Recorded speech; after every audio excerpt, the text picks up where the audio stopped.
Seguimos ahora con lo que es el tema 27, vamos a hablar del trauma torácico, ¿no? El trauma torácico en sí va a afectar los órganos internos del tórax por el mismo traumatismo, y también tenemos algunos casos iatrogénicos, ¿no? Por alguna cateterización de vía venosa central, por ejemplo la subclavia, ¿no? En casos de intubación y rotura traqueal, por ejemplo.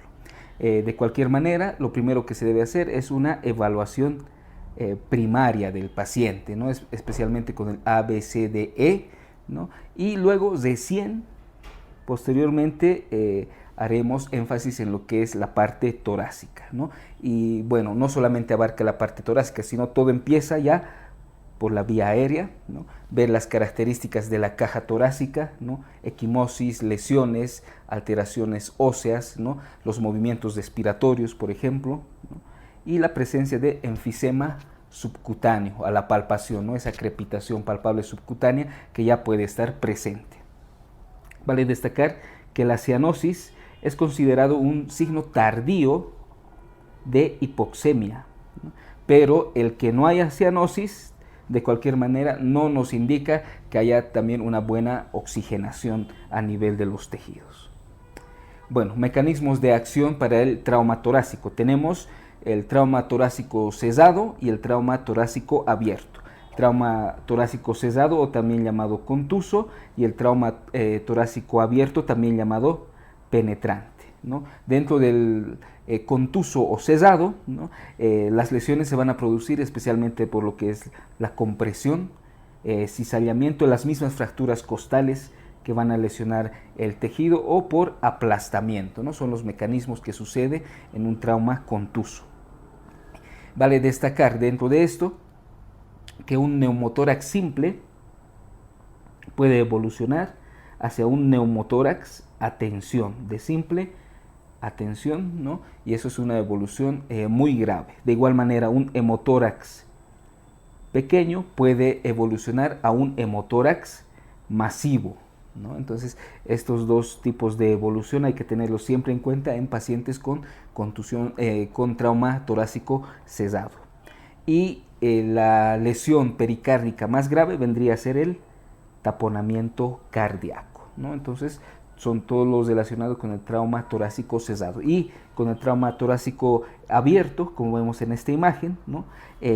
Ya hay corte, ya hay laceración, que son los mecanismos, ¿no? Que lesionan tanto la pared torácica como los órganos internos en el tórax. Si hay un compromiso de la vía aérea en este trauma abierto, ¿no? La vía aérea está comprometida, esto va a hacer que haya un mayor esfuerzo respiratorio, y por lo tanto poco a poco esto va a ir disminuyendo las concentraciones de oxígeno y aumentando las concentraciones de dióxido de carbono, ¿no? Como vemos aquí. Generalmente estos traumas abiertos pueden estar causados por armas de fuego, y estas armas de fuego lesionan mediante lo que es la laceración de los tejidos, el corte directo de los tejidos y la fragmentación del proyectil, ¿no? Todo eso sucede en las lesiones por armas de fuego. Y en las explosiones generalmente se combinan ambos mecanismos, el mecanismo penetrante y el mecanismo contuso, ¿no? En un trauma torácico por explosión, lo contuso y lo penetrante se combinan, ¿no? Entonces, aquí tenemos en las imágenes un trauma torácico cesado y un trauma torácico abierto. Bueno, y ahora vamos a ver algunas lesiones específicas, especialmente aquellas que ponen en riesgo la vida del paciente en un primer momento. Empezamos con el neumotórax simple, ¿no? Su nombre indica, neumotórax simple, ¿qué es? Es la presencia de aire en el espacio pleural, ¿no? Este neumotórax simple se tiene que sospechar en todo paciente que tenga un traumatismo de tórax, sea leve, moderado o grave. Siempre hay que sospechar en este tipo de pacientes un posible neumotórax simple. Generalmente el diagnóstico se realiza mediante la exploración física. es decir, mediante la semiología que realizamos en ese momento. ¿Qué es lo que vamos a encontrar? Los ruidos respiratorios van a estar disminuidos, ¿no? Y a la palpación puede haber una hiperclaridad en el campo pulmonar afectado. Con eso ya tendríamos que tener un diagnóstico de neumotórax, ¿no? Y ¿el tratamiento en qué va a consistir? Pues en una toracostomía con sonda endopleural, es decir, un tubo, ¿no? Donde se pone este tubo de tórax a nivel del quinto espacio intercostal sobre la línea medio clavicular. Una vez tratado el neumotórax, recién solicitaremos la radiografía de tórax para ver si el tubo está bien colocado, ¿no? Entonces miren que la radiografía de tórax no es necesaria para un diagnóstico de neumotórax. Más importante es la exploración física. Bueno, y en pacientes que necesitan intubación, ¿no? Es mejor que nosotros descartemos un neumotórax simple, como el que estamos viendo, antes de intubar al paciente, puesto que si nos hemos olvidado de descartar un neumotórax simple, ¿no? E intubamos, ¿no? Pues este neumotórax simple, ya una vez intubado el paciente, puede transformarse a un neumotórax a tensión y así empeorar el estado general del paciente, ¿no? Entonces vemos aquí, este es un neumotórax simple, ese aire en espacio pleural, ¿no? Y a la radiografía lo que destaca es que se puede delinear lo que es la pleura visceral, ¿no? En el campo pulmonar afectado. Bueno, vamos a ver ahora lo que es el neumotórax a tensión, que vendría a ser una evolución más grave de la anterior, ¿no? ¿Cómo se sospecha de un neumotórax a tensión? Uno, el paciente, además de la parte de la exploración física, va a tener insuficiencia respiratoria, va a tener hipotensión, nos demarcamos hipotensión, insuficiencia respiratoria, y además va a tener que presentar uno de los siguientes síntomas: desviación de la tráquea hacia el lado sano, ausencia o abolición de los ruidos respiratorios y palpación de enfisema subcutáneo, ¿no? Entonces, todos estos datos clínicos ya nos tendrían que orientar a un neumotórax a tensión, ¿no? La insuficiencia respiratoria, esa hipotensión especialmente, con desvío de la tráquea, los ruidos respiratorios, el enfisema subcutáneo, ¿no? Las venas del cuello, ¿cómo pueden aparecer? A veces pueden estar llenas, ¿no? Y generalmente se lleva por congestión de la vena cava superior, o algunas veces pueden encontrarse colapsadas en casos de hipovolemia, por ejemplo. Y bueno, y un poco cómo sucede este neumotórax a tensión, por qué es más grave que la anterior. Generalmente la presión intrapleural es negativa, ¿no? Para no permitir que el pulmón se expanda, ¿no? Entonces esa presión intrapleural negativa se va a tornar positiva a causa de la lesión, a causa del traumatismo. Entonces esa presión positiva, ¿no? Va a empezar a desplazar el hemidiafragma y el mediastino hacia el lado sano. Por lo tanto, ese mediastino y diafragma desplazados van a empezar a comprimir el pulmón sano de igual manera, y en un momento de eso el corazón va a rotar sobre las venas cavas, tanto superior e inferior, y esto va a causar un colapso vascular, que es el que pone en riesgo la vida del paciente.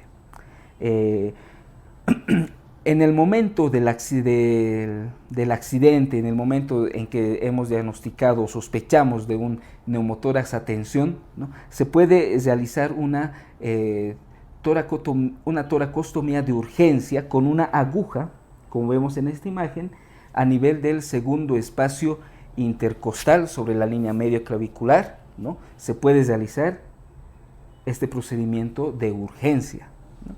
Pero ya esto solamente nos sirve para el momento inicial, ¿no? Generalmente ya después de trasladarlo o ya en una sala de emergencias hospitalaria, lo que se busca es esa toracostomía, ¿no? A nivel del quinto espacio intercostal, línea axilar media, ¿no? Es decir, el tubo torácico, ¿no? Y luego de esto sacamos la radiografía de control para ver la localización correcta de ese procedimiento. Bueno, tenemos ahora lo que es el neumotórax abierto, ¿no? Bueno, en este neumotórax abierto va a haber una lesión de las capas de la caja torácica, ¿no? Lo que va a empezar a disminuir la distensión pulmonar, disminuir la ventilación y al final va a disminuir la cantidad de oxígeno, va a aumentar la cantidad de dióxido de carbono, ¿no? en el paciente. Generalmente, como vemos en esta imagen, cuando hay un neumotórax abierto, ¿no? Esa lesión en la caja torácica, como vemos aquí, en el momento de la inspiración, ¿no? Hace que también, aparte de la vía aérea, sino también por esa lesión de la pared torácica, entre aire al parénquima pulmonar, ¿no? Pero en el momento de la expiración, ¿no? Ese aire que ha entrado se quede ahí y no salga, ¿no? Entonces hay un mecanismo de válvula en el neumotórax abierto, ¿no? Y ya empieza a cambiar lo que es la ventilación entre oxígeno, dióxido de carbono, ¿no? Vemos aquí la imagen de un neumotórax abierto y lo importante es que haya una herida, ¿no? En caja torácica. El tratamiento temporal, ¿no? En el momento del trauma, etcétera, o en el primer contacto con el paciente, si no contamos con una sala de cirugía, como vemos aquí en esta imagen, hay, ¿no? Un objeto penetrante en cavidad torácica.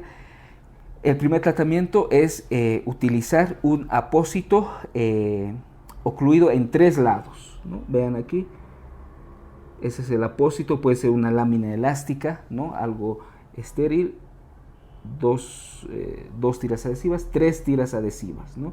Ocluimos 3 bordes y dejamos uno solo libre.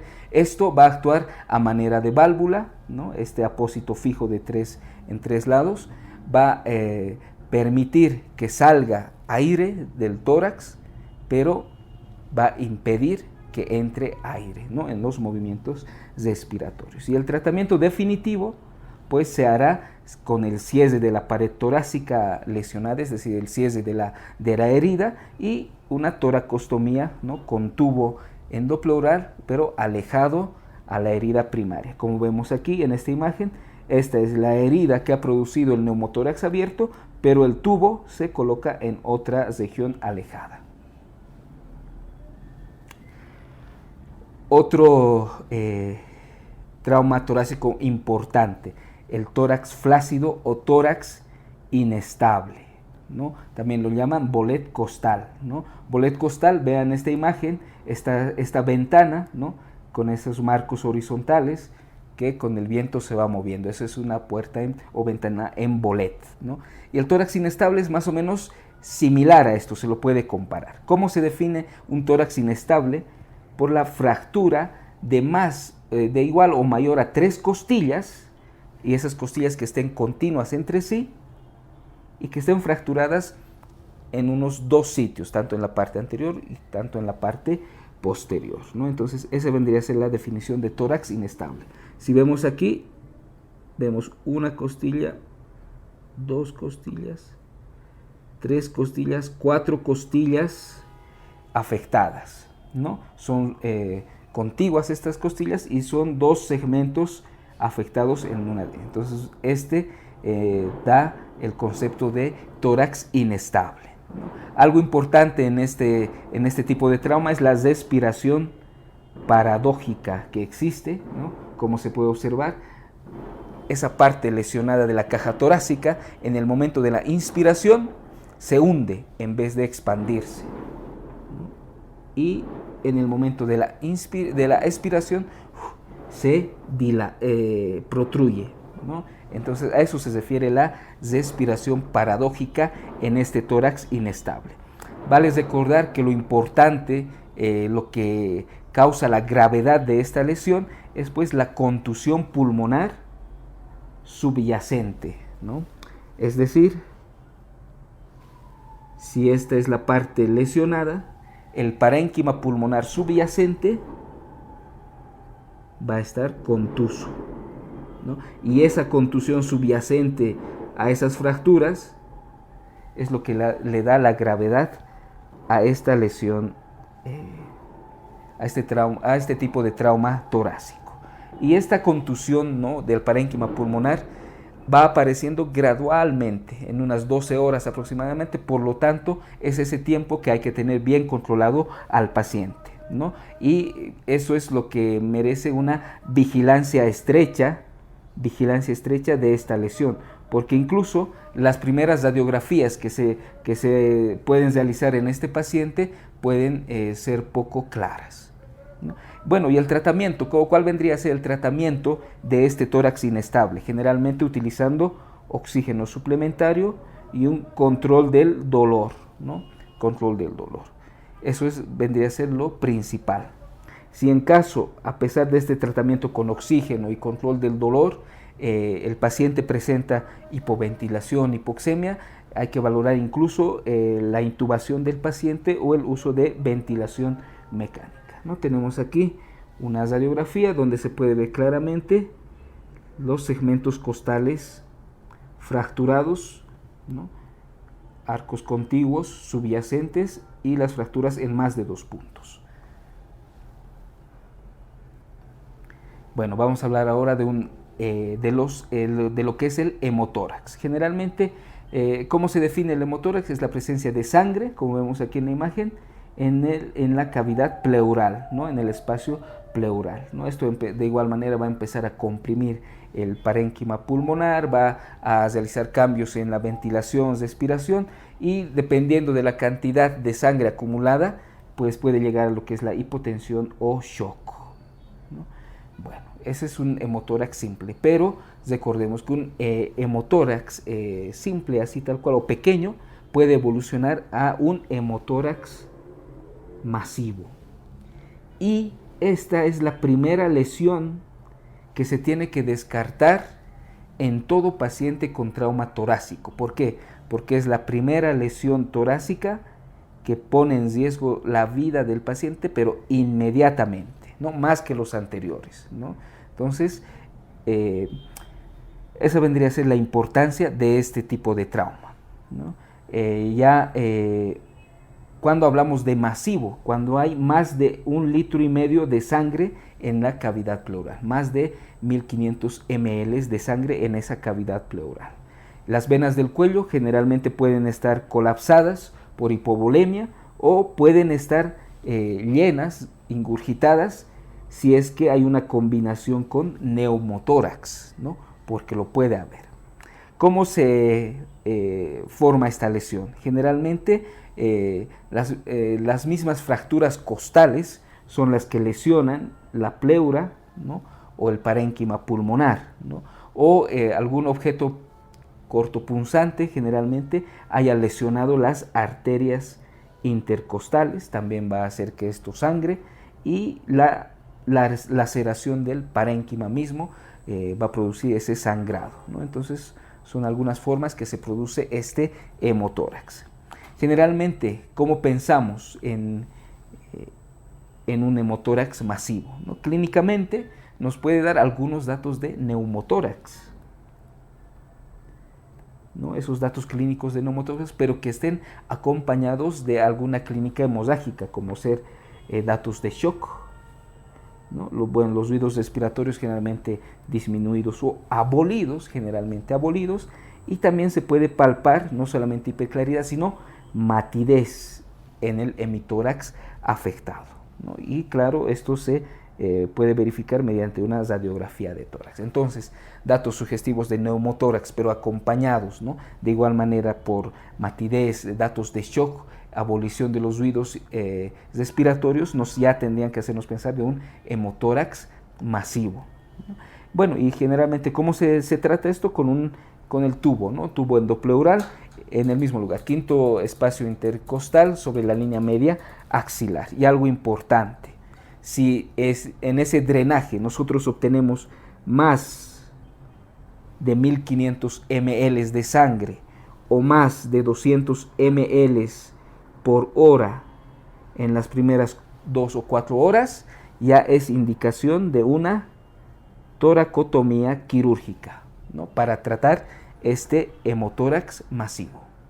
Bueno, y ahora vamos a ver lo que es el taponamiento cardíaco. Vale destacar que este taponamiento cardíaco es considerada como la segunda lesión más importante que pone en riesgo inmediato la vida del paciente, ¿no? Generalmente puede estar causadas por heridas torácicas penetrantes que lleguen a romper lo que es el músculo cardíaco, ¿no?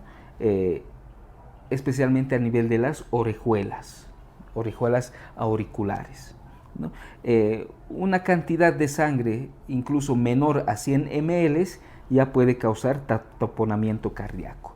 Y clínicamente lo que algunas veces se puede encontrar en un taponamiento cardíaco es la triada de Beck, ¿no? Digo a veces porque incluso el ruido ambiental, ¿no? Dificulta encontrar esta triada, ¿no?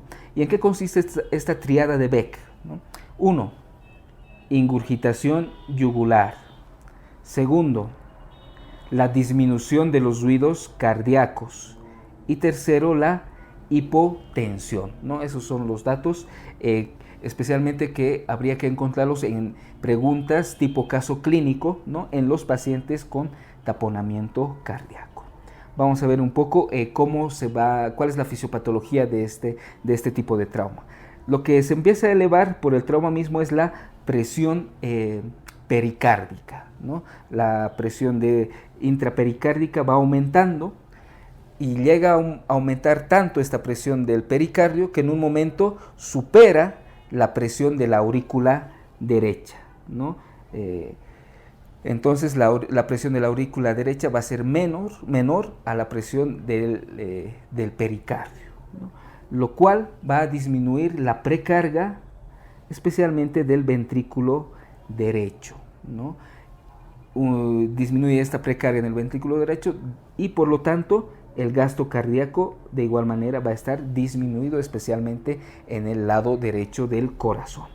Si a esto nosotros le sumamos la isquemia subendocárdica que generalmente acompaña a este trauma, pues aún disminuimos más el gasto cardíaco en este paciente, ¿no? Entonces ese vendría a ser la fisiopatología del taponamiento cardíaco, ¿no? Vean cómo se va acumulando líquido, ¿no? En el pericardio. Esto aumenta esa presión pericárdica, ¿no? Va a superar presiones, especialmente el de la aurícula derecha, ¿no? Y por lo tanto, ¿no? Ahí se va a empezar a disminuir el gasto cardíaco, se va a empezar a acumular sangre, especialmente en las venas yugulares, de ahí la ingurgitación yugular, ¿no? El gasto cardíaco va a estar disminuido, es por eso la hipotensión, ¿no? En la triada de Beck, y como hay un líquido alrededor del tórax, los ruidos cardíacos van a estar disminuidos. El diagnóstico inicial generalmente se lo logra mediante una ecografía pericárdica, como podemos observar, ¿no? Este es el vértice cardíaco, ¿no? Esta es una proyección subsifoidea, ¿no? Este es el vértice cardíaco, los ventrículos, las aurículas. Y vean que alrededor hay un líquido, ¿no? Hipoecogénico que rodea a todo el parénquima cardíaco. En las etapas iniciales de todo taponamiento cardíaco es importante administrar líquidos al paciente, ¿no? ¿Para qué? Para que ese líquido llegue a las cavidades pericárdicas y pueda aumentar las presiones intracardíacas y no sean estas colapsadas por esa presión pericárdica elevada, ¿no?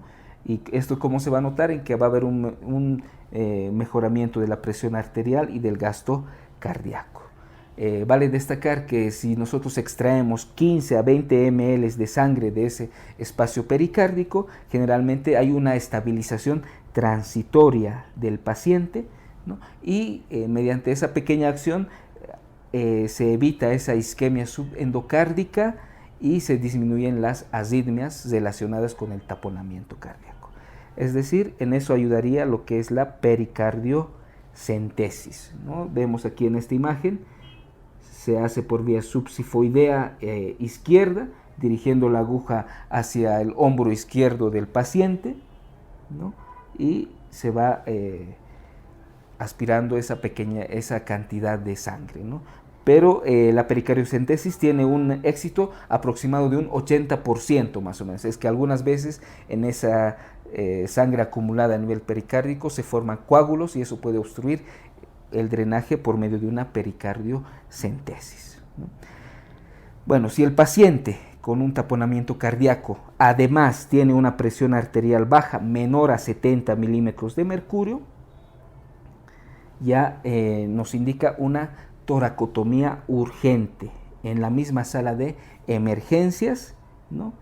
Y prepararlo para una pericardiotomía, ¿no? En casos de hipotensión, entonces, acompañante. Bueno, entonces este habría sido el resumen de este tema de trauma torácico. Espero les sirva para sus departamentos.